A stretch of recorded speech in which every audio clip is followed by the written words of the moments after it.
akhirnya pas ngobrol-ngobrol, aku ceritain lah kisah aku. Dia itu udah sadar atau belum? belum sadar. Itu belum sadar? Belum. Oh. Karena aku penasaran dengan penglihatan aku pengen. Iya. Aku pengen ini dulu. Pengen apa namanya tuh? Sholat. Iya. Gitu. Nah pas aku sadar itulah baru kalung aku lepas semua. Udah yakin akunya. Jadi pas di Istiqlal itu jadi sempat sholat jamaah? Nggak sempat. Oh, jadi nggak sholat jemaah. Saya sholat sendiri. Tadinya kan mau berdua nih. Yang lucu datang nih sebiji doang. Yang pakai apa? Yang mukenanya cuma datang satu doang. Jadi saya harus nunggu dia selesai. Oh, tapi udah bisa sholat sendiri waktu itu? Nggak tahu itu bener apa enggak sih. Maksudnya saya seingat saya dan sebatas kemampuan saya. Yang penting niat saya benar-benar pengen bisa belajar sholat. Saya pengen masuk ke dalam yang masjid yang saya lihat itu. Saya pengen masuk di dalam itu ada apa gitu. Kok saya nggak boleh masuk gitu kan? Aku penasaran. Waktu nyari buku sholat itu buku yang ini bukan? Oh, enggak kecil supaya bisa disembunyiin. Tapi ini aku lihat juga di toko Gunung Agung. Tapi udah bawa aja itu. ini lebih komplit ini. Oh, ini lebih komplit ya. Iya. Ada yang lebih tebal lagi tapi kebanyakan lah. Ini yang standar lah. Iya. Aku yang kecil itu biar enak kan dibawa. Terus kan karena kenapa kecil biar bisa disembunyiin di bawah jok. Jok apa? Jok mobil. Kenapa bisa disembunyiin? Kan aku nutup-nutupin kalau dari keluarga aku. Oh, oke. Iya. Terus setelah sholat setelah itu nggak lama baru sadar.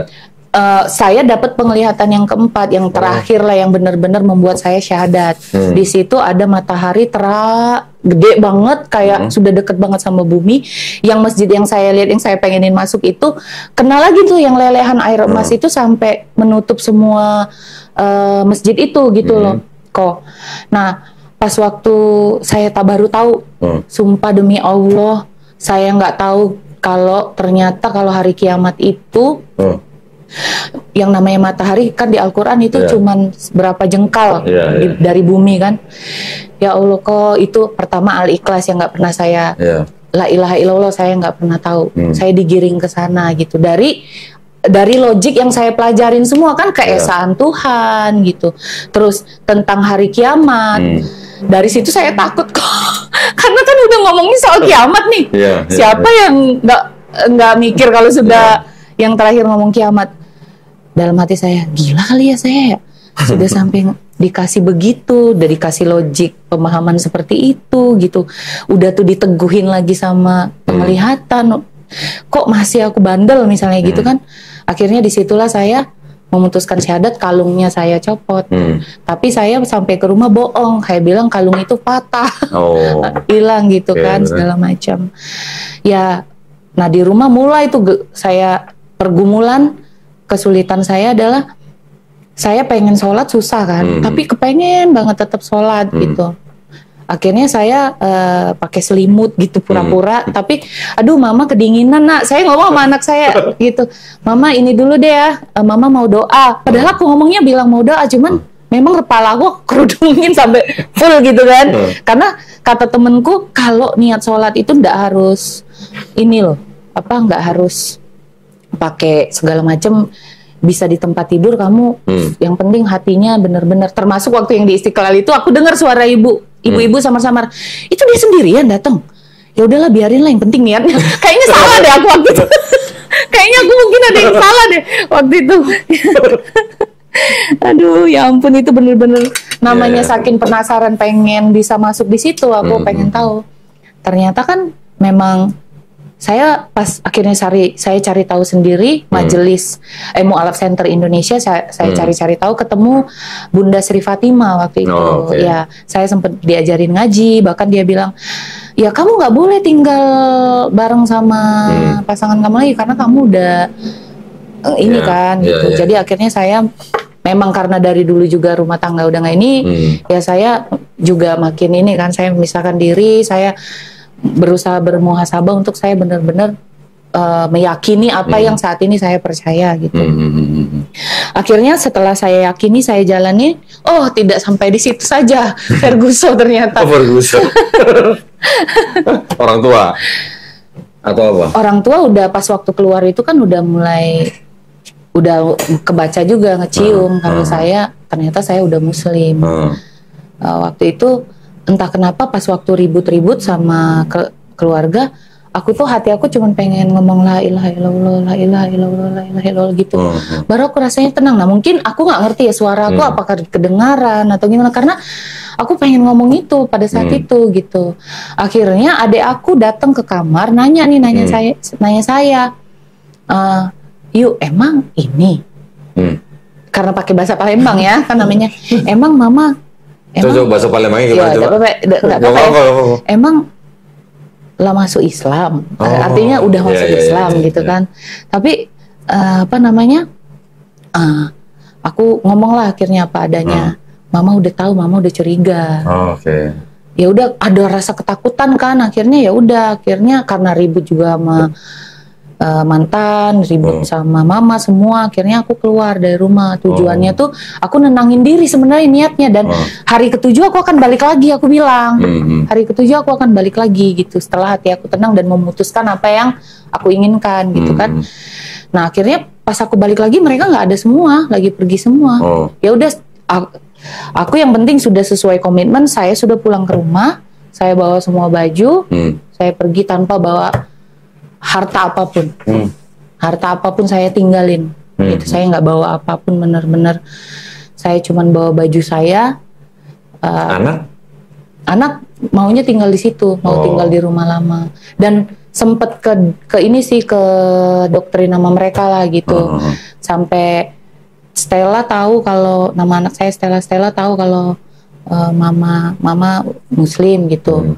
Ini fotonya dia ketakutan lihat agama lu segala macam lah ya, ada sempet omongan tentang agama Islam yang jelek lah gitu kan. Tapi ya saya bukan soal debat lagi. Di sini masalahnya hati saya sudah percaya bahwa satu-satunya Tuhan itu Esa adalah Allah. Ya udah tinggal ngampunin. Even saya akhirnya menyadari apa makna wudhu itu. Ya wudhu itu untuk bisa menghadap Allah. Ya nggak usah repot-repot sampai Yesus mati itu.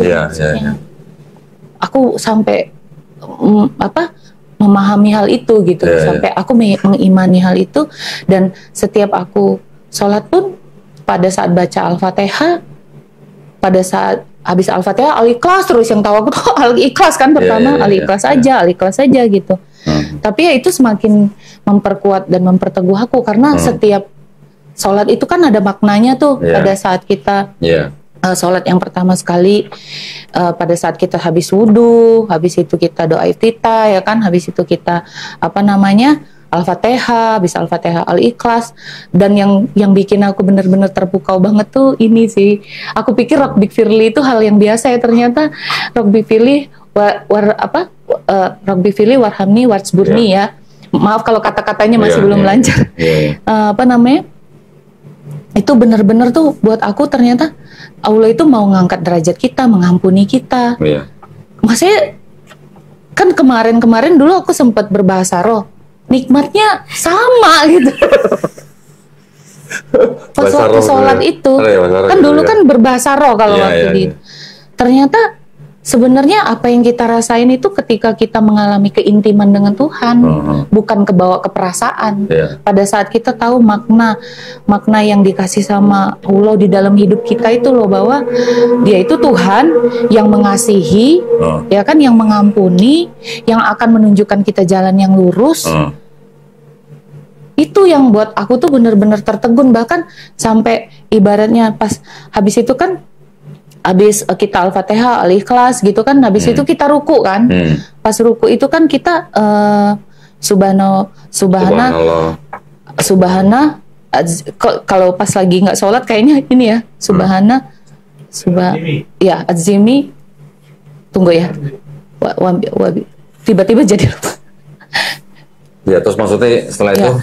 Pokoknya setiap itu aku menikmati lah, setiap aku kata-kata itu. Ternyata azimi itu kan dengan ruku aku menyembah Allah gitu kan. Habis itu kita ngomong lagi yang pas begini tuh habis ruku. Azimi wasburni. Sami Allahu liman hamidah. Ya, Sami Allahu liman hamidah itu kan artinya aku menyembah Allah. Nah buat aku tuh kayak semua maknanya tuh berarti banget gitu loh kok. Sami Allahu liman hamidah.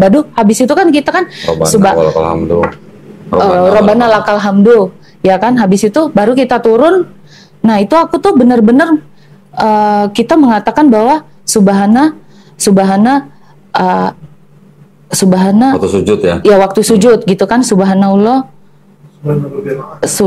Subhana rabbiyal a'la wa bihamdi. Subhana rabbiyal a'la wa bihamdi. Itu kan artinya kan Allah lebih dari semuanya. Buat saya kan seperti itu gitu loh. Jadi selama ini kan orang nganggep bahwa setiap orang sholat itu tuh artinya mereka tuh cuman ngomong doang. Mereka nggak mikir bahwa itu sebenarnya punya makna. Dan makna itu yang nyentuh hati saya gitu loh. Makna itu setiap kata-kata itu nyentuh hati saya gitu, benar-benar menghidupi diri saya gitu loh. Saya boleh ngerasain itu gitu. Waktu pertama kali sujud ngerasain apa? Pada saat ngerasain sujud. Pas lagi sujud itu ngerasain gimana? Ya Allah itu maha besar gitu kan. Kan setiap itu kan kita Allahu Akbar, Sami Allahu liman hamidah, ya kan. Habis itu baru kita lagi kita ngomongkan Allahu Akbar, kita turun lagi kan. Baru habis itu Rabbi pilih warhamni wajbuni warfani warzukni, ya kan gitu kan. Habis itu kita sujud lagi. Ya itu yang benar-benar maksudnya tuh buat aku dengan susah payah loh aku ngapalin itu maksudnya untuk ngerti itu semua, untuk memahami itu semua gitu loh. Kalau maksudnya ternyata nggak seperti kata-kata orang yang dulu kalau dibilang itu kayak mantra. Kalau zaman dulu kan kayak mantra, ternyata kalau kita meresapi itu semuanya ada maknanya ya buat kita sendiri ya. Dan memang harus ternyata sebenarnya yang saya pelajarin ya, saya pelajarin. Makanya saya pakai buku ini supaya saya juga bisa lihat artinya. Jadi kalau saya cuman sekedar bisa baca Latin dan baca Latinnya doang, saya nggak ngerti artinya kan sia-sia juga gitu loh kok. Saya yakin segala sesuatu itu, dan saya pelajarin lagi kenapa harus ada bahasa Arab, ya kan? Kenapa kita harus belajar ngaji, terus ada Latinnya yang kita baca. Saya baru mempelajari lagi kok. Yang saya terima adalah, bayangin ya kalau itu diterjemahin ke dalam bahasa, nggak ada bahasa ibunya. Ya kan? Betul. Kita ngebisikin orangnya yang belakang belum tentu sama. Betul. Ya kan? Jadi memang bahasa ibu itu ada untuk melengkapi bahwa makna Indonesia ini nggak akan jauh dari sini gitu loh. Itu yang aku imanin kok. Yang aku benar-benar belajar. Jadi keabsahannya, keabsolutannya itu nggak akan berubah. Itu yang benar-benar aku dapetin. Makanya aku yakin bahwa aku jalanin ini ya adalah benar gitu. Nah, nggak semua orang kan bisa terima itu kok, keadaan aku. Dan pada saat aku puasa Senin Kemis, aku dapat ujian. Sudah puasa Senin Kemis ya? Iya, waktu itu aku belajar untuk berpuasa Senin. Tiba-tiba aku ketemu klien, ditanya, makan apa? Kan waktu itu kan, Sinta, come on, please, gitu kan. Maksudnya diajak makan kan. Waktu itu ketemu orang prinsipal lah waktu itu. Terus no, I'm fasting, saya bilang gitu kan, lagi puasa gitu. Habis itu, oh what is your religion? Duk. Itu bener-bener baru mulai udah dicobain gitu. Terus habis itu datang teman aku ini, oh dia mah Kristen, kan baru dikasih parsel Natal kemarin pas waktu yang kemarin itu kan. Habis itu, ya Allah, aku harus jawab apa? Di situ berkecamuk nih, berkecamuk. Karena yang ini udah nyeplos, udahlah, aku ngomong deh, I'm Christian. Akhirnya aku ngomong gitu kan. Itu nggak bisa tidur aku kok sampai malam. Sampai akhirnya aku mandi besar, aku kalimat syahadat lagi. Dan aku ngomong nih sama Bunda Sri Fatimah, gak apa-apa Sinta, kamu sabar. Itu karena saya tahu itu politis segala macam. Tapi aku tetap gak bisa sekalipun udah dijelasin. Saya akhirnya nelpon teman saya yang bilang, sorry ya, saya udah Kristen. Sorry ya, saya sudah Muslim. Saya bilang ke dia, saya sudah Muslim, saya dari Kristen tuh saya sudah Muslim. Saya bilang gitu ke dia. Terus, orang prinsipal itu? Prinsipal yang teman saya yang ngomongin saya, dia udah terima ini kok, kata dia gitu kan. Udah saya lewatin nih, wah lega banget kan, kayaknya udah menang nih gitu. Tahu nggak kok yang lebih epic lagi? Saya puasa nih, nggak berapa lama kemudian saya puasa Kamis. Ketemu sama Big Boss, ibarat kata tuh kalau orang bilang tuh raja terakhir yang menentukan saya akan terus atau tidak bekerja kan gitu kan. Dari dulu dia tahu saya Kristen yang taat, saya itu pendoa gitu-gitulah. Even dia tahu kalau setiap misalnya lagi bisnis trip, saya itu jam 4 pagi bisa saat teduh, yang lain belum bangun saya udah doa gitu. Dia bilang, Sin kamu pasti kangen kan ya, kita develop perusahaan ini nanti kita hire orang-orang yang Kristen, yang fresh graduated aja supaya gajinya nggak banyak. Nanti kamu deh, selain itu kamu bisa ngadain doa dan yang lainnya. Ya kan kita sebagai Kristen gitu kan Sin, ini kok tumben ya bos saya gitu. Aku biasanya aku antusias, aku yang lebih berapi-api tuh kalau yang ngomong. Ini kemarin itu tuh kayak aku diem, cuman satu agak naik level nih. Jangan sampai kamu nyebut I'm Christian gitu ya. Aku adalah Islam, aku adalah Muslim gitu kan. Tapi saya iyain kata-kata dia, meskipun saya nggak mengaku saya. Gelisah lagi kok hati saya. Gelisah, hati saya gelisah. Aduh ya Allah, enggak. Nah sampai mau maghrib itu hati saya terus gelisah. Sampai saya badannya tuh panas gitu kan. Akhirnya saya ngobrol, karena kata teman saya, Allah tuh deket kok. Deket sedekat urat nadi gitu. Tinggal ngomong aja, nggak, dia tuh ada, selalu ada, tinggal ngomong gitu. Akhirnya ya Allah, kalau emang Allah minta Sinta ngaku, nggak peduli, saya percaya, aku percaya ya Allah bahwa yang namanya rezeki, yang namanya semuanya itu dari Allah. Aku nggak usah takut gitu kan. Dan dengan resiko saya nggak akan kerja lagi tuh. Saya sudah siap aja gitu loh. Saya udah siap aja gitu. Dan akhirnya kalau saya WA dibalas langsung sama bos saya langsung telepon dan saya ngaku kalau saya Islam. Terus? Tapi kalau ternyata enggak, berarti saya nggak apa-apa ya Allah, kayak ngobrol gitu, nggak apa-apa ya Allah, saya itu apa namanya ketemuin di waktu yang tepat, saya ngomong gitu. Tahu nggak kok itu langsung dibalas lagi kok, aduh. Balasnya apa? Dibalas, iya. Saya bilang, Pak, saya izin telepon ya. Langsung balas. Iya nggak apa-apa Sin. Oke, dia yang langsung nelfon aku. Habis itu nggak berapa lama udah dibalas, dia langsung nelfon. Ya udah, itu tepat sebelum maghrib. Sebelum buka puasa kan maghrib. Aku apa namanya tuh ngaku kalau Pak maaf ya, sebenarnya saya sudah maaf ya, saya sudah Muslim. Oh nggak usah kamu ngomong, saya tahu Sin, saya sudah lihat kok, saya bisa ngerasain. Dia langsung ngomong gitu. Tapi tenang aja Sin, saya itu orangnya profesional, kata dia. Saya nggak lihat itu dong segala macam dan yang lainnya. Alhamdulillah saya bersyukur banget kok. Tapi ternyata tidak seperti itu juga ya. Lama-lama akhirnya ya ada banyak tragedi lah. Tapi poinnya intinya yang itu nggak mau ditonjolkan karena agama saya. Tapi pada saat debat selalu dia, kamu nggak bahagia Sinta, kamu nggak bahagia. Dan selalu mengatakan kamu tuh butuh doa Sinta. Mana mungkin saya bisa nuntun orang buta, dia ngomong kayak gitu. Kan dari situ kan sebenarnya mengarah ke personal dan mengarah kemana kan. Dan akhirnya saya memutuskan saya keluar. Sekarang dari saya. Iya, dan alhamdulillah kenapa akhirnya saya bersyahadat di Long Feng Tan. Karena ternyata tetap yang namanya sertifikat dibutuhkan untuk buat KTP. Karena waktu itu saya mikir saya nggak peduli lah sama sertifikat, apa sih pentingnya saya, pokoknya yang penting hati saya percaya sama Allah, urusan ini itu mah terserah lah nanti.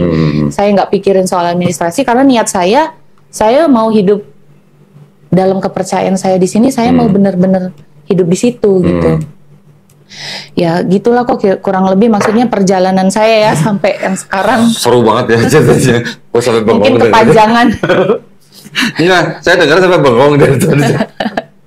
Ada satu lagi kok. Pas waktu sholat Id. Itu kan sholat Id pertama. Id kemarin ini lebaran. Itu asik banget.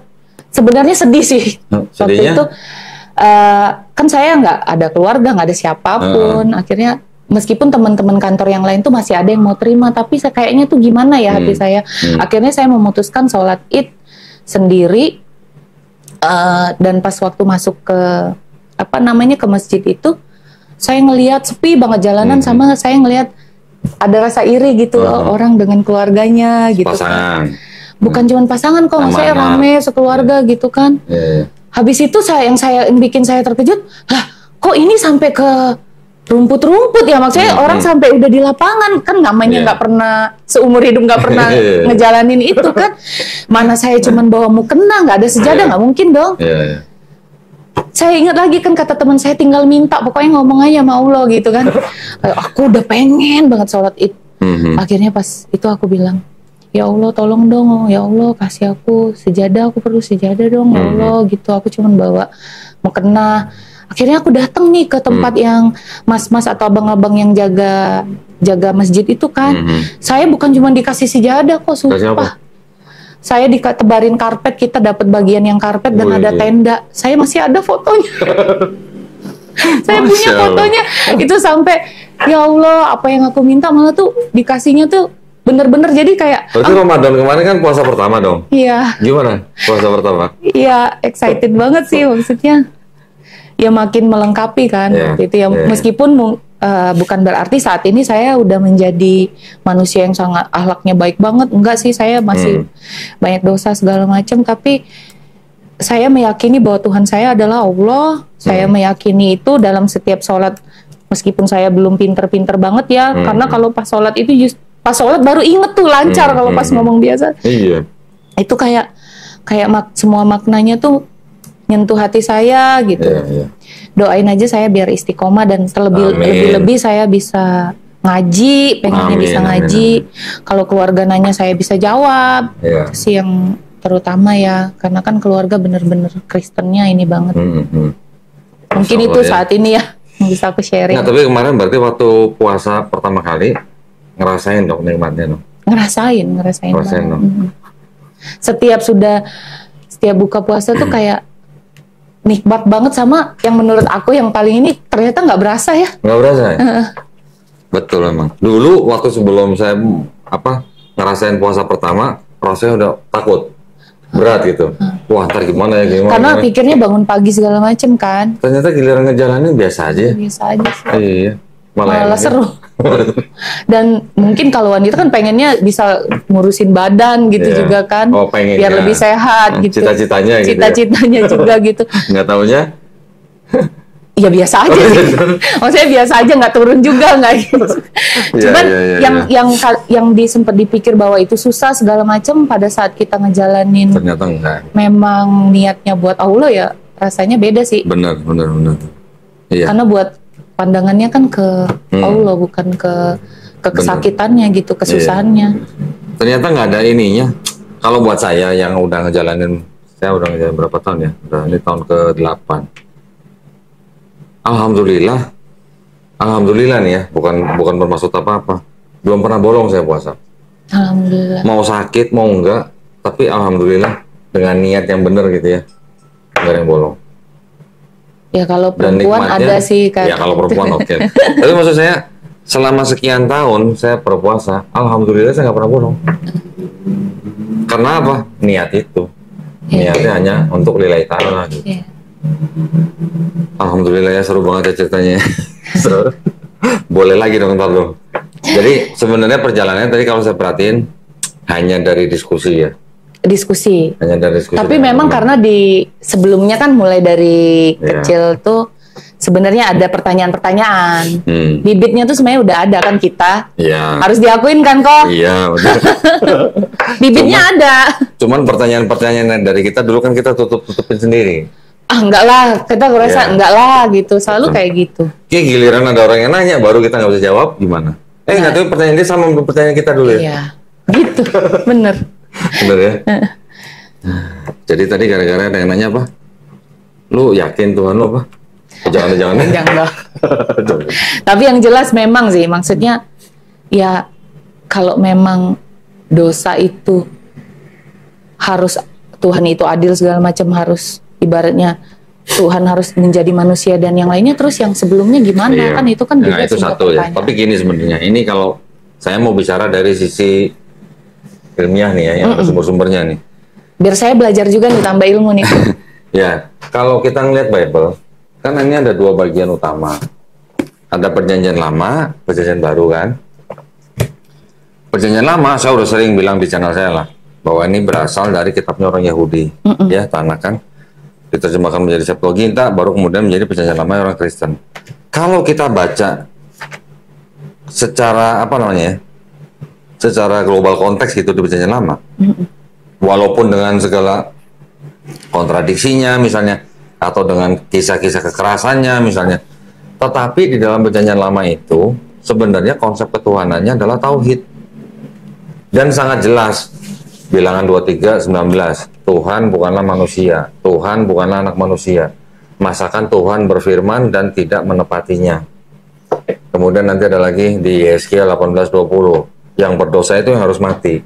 Anak tidak bertanggung jawab atas kesalahan ayahnya, ayah tidak bertanggung jawab atas kesalahan anaknya. Jadi kan tidak ada siapa menanggung siapa gitu rasanya. Yang berdosa itu yang mati. Yesaya 1:16-18. Karena itu bertobatlah, perjuangkan kebaikan, belalah hak anak yatim, belalah janda-janda. Walaupun dosamu merah seperti kirmizi, akan menjadi putih seperti salju. Walaupun merah seperti kain kesumba, akan putih seperti bulu domba. Yeah. Berarti artinya di Perjanjian Lama sebenarnya iya. Konsepnya Tuhan bukan manusia, Tuhan bukan anak manusia, dan Tuhan Maha Pengampun. Yang bertobat diampunin, yang berdosa yang mati, kan gitu. Tiba-tiba di Perjanjian Baru, Tuhan harus jadi manusia untuk mati di atas kayu salib, menebus dosa manusia. Nah, itu yang berbeda konsepnya. Kan begitu ya. Tapi kan kalau orang Kristen kan memandangnya kan yang Perjanjian Lama sudah tidak berlaku. Karena apa? Sudah dibatalkan oleh dengan mati Yesus di atas kayu salib. Nah, itu ajarannya ajaran Paulus sebenarnya. Sebenarnya bahkan kalau kita baca juga di ayat itu kan Yesus datang itu untuk menggenapi hukum Taurat sebenarnya. Ya kan Yesus bilang, aku datang bukan untuk menghilangkan, bukan untuk meniadakan, tapi untuk menggenapi. Nah itu juga didebatin waktu itu. Itu disalahartikan sama Kristen. Disalahartikan dengan cara maksudnya menggenapi itu maksudnya menggenapi nubuat-nubuat yang ada di Perjanjian Lama. Padahal menurut orang Yahudi yang punya kitab Yahudi, nggak ada nubuat Yesus Perjanjian Lama itu nggak ada. Kenapa orang Kristen memandang bahwa di dalam PL itu yang ada nubuat? Yesaya kan, yang banyak anggap iya banyak. Karena itu sudah penerjemahnya sudah dirubah-rubah. Gitu. Jadi sebenarnya ini nggak salah-salah amat. Cuman yang Perjanjian Barunya ini, kalau kisah mengenai Yesusnya juga masih istilahnya masih apa ya? Pesan-pesannya tuh sebenarnya masih sama dengan Islam. Kan Yesus mengulang pesannya Musa yang di Ulangan 64. Diulang sama Yesus di Markus 12:29. Shema Israel Adonai Eloheinu Adonai Ehad. Sama dengan surat Ikhlas. Qul huwallahu ahad. Oh, tahu sama iya. Iya. Cuman begitu masuk tulisan-tulisan Paulus itu udah berubah. Ya alhamdulillah ya, yang penting kita sekarang sudah, kalau buat cinta mungkin sudah menemukan Tuhan yang benar gitu kan. Tadi kan mencari Tuhan yang benar kan berarti kan. Iya, itu kan kita harus punya pegangan yang kita tahu pasti bahwa itu benar. Nah, iya. Kalau pegangannya aja kita goyang, susah. Tapi ngomong udah gak pakai kalung salib kan? Enggak. Oh, udah. Itu langsung udah diinin. Alhamdulillah, tapi berarti ini kan baru berapa bulan ini, baru setengah tahun ya?